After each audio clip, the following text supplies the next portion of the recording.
want to say that I understand what you're saying, and that there's definitely truth to what you're saying. I just think you're overgeneralizing all women when you say that, because I just think, how many happy couples have you met that it's obvious that the women are equally as in love with the man as like the man is with them, Yeah, it's not. But what I'm trying to tell you is that they love differently. Mm-hmm.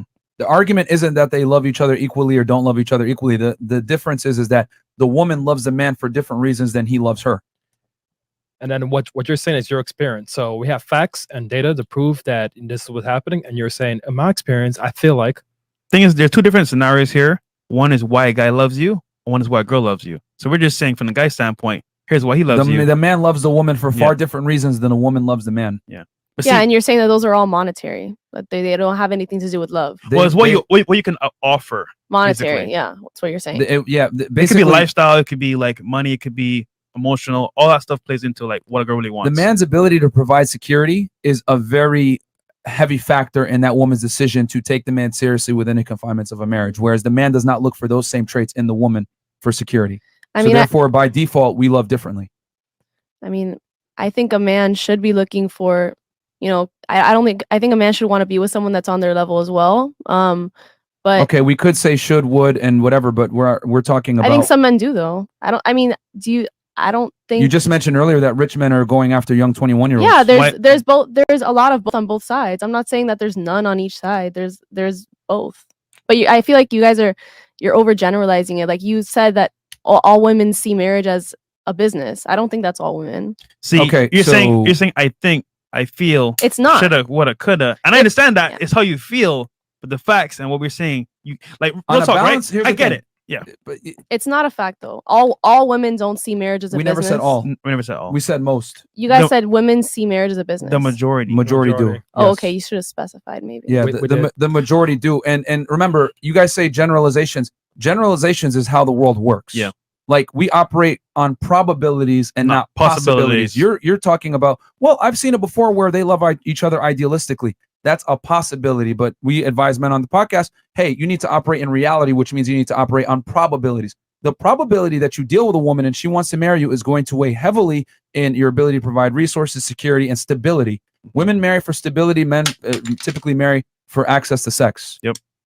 And we got Roland in the chat too. He says, men love idealistically, women love opportunistic. Shout out to Rollo Tomasi, critically acclaimed author. Shout out to him. So I know it, and women always fight us on this. We brought this up on other times, and they've given similar arguments that you're giving, because it's very, how do I say this? It sounds awful to say women love opportunistically, but that's been the way since the beginning of time. Women have always loved opportunistically. And it's okay. Like, it's just how life we don't is. knock it, but the thing is that we have to educate men to tell them the Disney fairy tale does not exist. Women don't love you for you. Like, they love you for what you provide. This is the unfortunate reality of the world when we talk about marriage and divorce and relationships, especially marriage, which is the highest pinnacle of a relationship. Women want security. That overrides everything. This is why women will marry a guy that isn't necessarily the most attractive, but he has a lot of money. And then when they sign the papers, they list the reason why they divorce the male. What do you say? Sorry? I said when they sign the papers, they list the reason why they divorce the male, like because he's not making enough money or something like that. So agree, disagree. Sign papers? Like what papers? You mean the prenup, Chris? Statistics? Is that what you're talking about? Or divorce papers? Yeah, divorce. Okay. He's saying like when the reason for divorce is kind of like monetary, you said? Yep. Okay. Yeah. I mean, it's one of the largest contributing factors to divorce is financial. But what I'm trying to say is that, and women initiate the divorce, but if the woman lost her job, men aren't going to be as likely to divorce. I mean, there's a lot of factors that go into divorce, and I think like I said, there's not really an accurate way to measure that. I mean, it's accurate to a certain point, because I mean, there's so many factors that go into everyone's marriage, so you never really know. But we're telling you, we have the stats. It's monetary. 99%. It's monetary reasons is the largest contributing factor to why people divorce. If you just Google that, it comes up. We have like there's divorce statistics. Like this is all tracked and monitored. Fox News, CNN. Yeah, this is all tracked and monitored. Okay, when you say monetary though, do you mean like monetary having to do with the man's monetary situation? I mean, their situation as a family, what they're going through. There's like so many different factors. You know, when you say monetary, typically yes, because once you cross $250,000 income per year, divorce rates drop significantly. But underneath, they're still fairly high, over 50% divorce rate. When you have more money as a family, you have a lot less to struggle with as well. That proves my point. That finances are a large portion of why people divorce, and it's the women initiating the divorce. So let's just use deductive reasoning here. If there's 50% divorce rate and most of the divorces come from financial situations, right? Monetary issues, and the women initiate 80% of the divorces, what does that lead us to?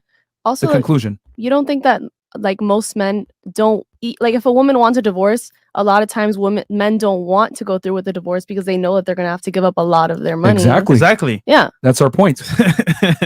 So for men, it's like I said before, it's a partnership, but one-sided. Women treat it as a business. That's so, what so they can leave at any point and win. If a guy does that, he's out of money, out of luck. Yeah. So that's why men don't really divorce. They just stay in for the long haul, and hopefully they don't get divorced. Yeah, even if the woman's unhappy, even if he's unhappy. Yeah. Yeah. But why is that though? A lot of different factors. People get divorced for a lot of reasons. I don't know. But the majority is monetary.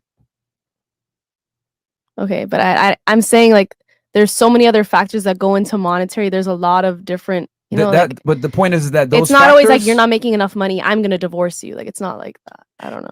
I mean, the other factors are insignificant. The other factors that you might be mentioning, maybe he doesn't put down the toilet seat. Maybe he's an asshole. Whatever it is, these are insignificant, statistically insignificant factors. Is the point I'm trying to make? Like what you're mentioning are insignificant to the overall concept of what's going on here. And no offense, but a lot of women tend to go off of exceptions to the rule and possibilities. We operate on probabilities. And what is the major problem? Well, the major problem is 80% of divorces are initiated by women from financial situations. And that goes back to what we were saying. Women love opportunistically with men. There's a reason why if a man earns a certain amount of money, $250,000 or above tends to be the mark. And or if the man's a millionaire, divorce rates plummet because security is there and there's no longer a need to divorce. And the things you're mentioning, yes, they can arise to cause divorce. But the higher money you make, the more women overlook. Say, you know what? Is it worth me leaving this guy? Probably not. So that's what we're saying basically. Okay, I understand. Yeah, I understand what you're saying. Yeah. I mean, you don't have to like it, but that is the truth. Anything else, ladies? Yeah. Any questions or anything? Oh, what? You got something on the chat? I mean, I would never divorce my husband because he lost his job. I mean, I've met a lot of couples and a lot of marriages where someone has lost a job, especially in this pandemic, and they've just made it through. They've toughed it out, and like they've supported each other throughout it. Mm-hmm. But definitely you have to want to work. Would it be fair to say that you know we can all say 20/20 hindsight? I would never divorce my husband if he lost his job, but if the push came to shove and you were in that situation, you might think differently.